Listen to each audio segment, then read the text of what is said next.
In our house, the Christmas decorations are still up, but they do look like they're reconsidering their life choices. You know, the tree leans just enough to feel symbolic, and there's a candy cane stuck to the couch that's obviously no longer edible or, as a matter of fact, removable. And I'm standing in the kitchen, and I'm doing that thing I do. Now, that thing usually starts with something small, an argument that begins, maybe. And I stop it halfway because I can feel in that argument where my words are headed.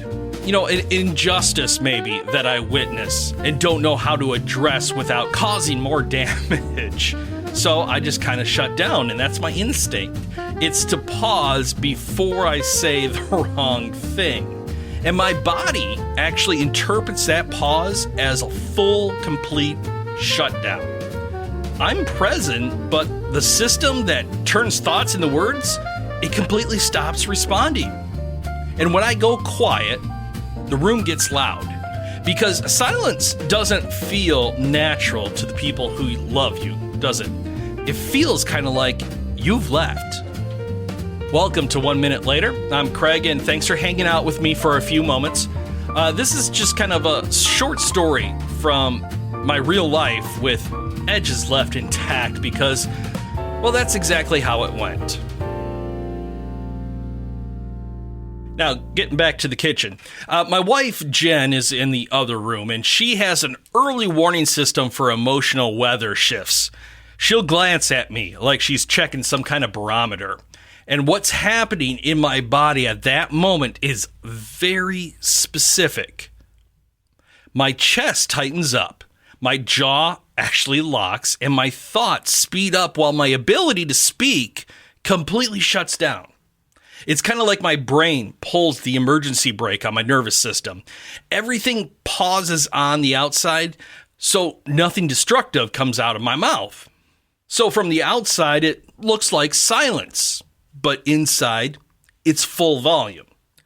You know, my 13-year-old son, Gavin, he picks up on it immediately. He'll drift through the room and say something dry enough to feel observational and then just kind of disappear back into video games where progress bars mean something.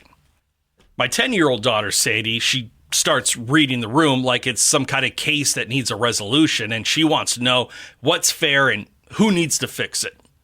Now, my 8-year-old daughter, Piper, she just kind of tries to solve it with humor that only makes sense to her, and she commits to it completely.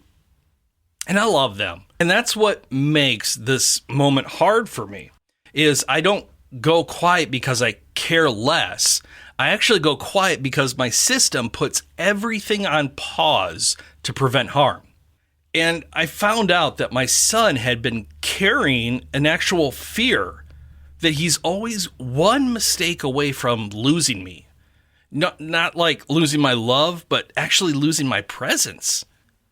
And I was shocked to discover this. My first reaction was obviously defensiveness, because that's who I am. But then my second reaction was clarity. He wasn't afraid of any kind of punishment. He was really afraid of disappearance. Because when I shut down, I don't argue, I don't explain anything, and I vanish emotionally. And kids don't experience that as space. They experience it as danger. And I've learned that I can't always force words in that moment. I don't know if you've ever been in a situation where you're either upset or you just see some kind of injustice and everything, and it kind of takes over your mind and your physical body just stops. So if I try, I either get stuck or I say something sharp that I don't mean, and that's definitely not what I want to do to my family. But after some time figuring out what makes me kind of tick and everything, there was this really cool suggestion. And it was a simple signal. And that signal speaks volumes to my family. And what it is, it's a simple thumbs up. It's held low below the waist, so you know it's different than a regular thumbs up. I mean, it looks pretty ridiculous, but it works perfectly. And that signal means one very specific thing, and everybody knows what it is. It means I'm overwhelmed, I need time, but we are all okay.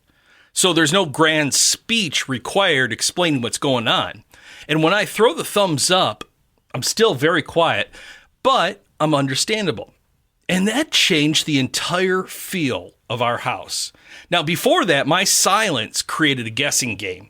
Kids will always fill silence with a story, and they usually put themselves on trial.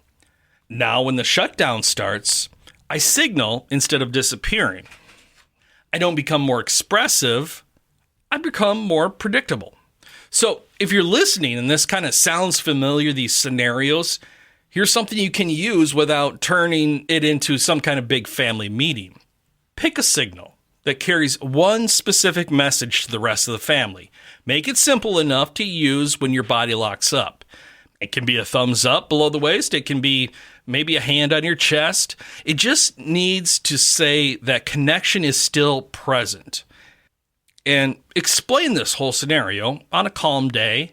Keep the explanation short. The goal is not resolution in that moment. The goal is to keep silence from becoming threatening. Because silence might feel like control to you, but to a kid, it can feel like an earthquake. And I'm learning to leave a signal before I shut down.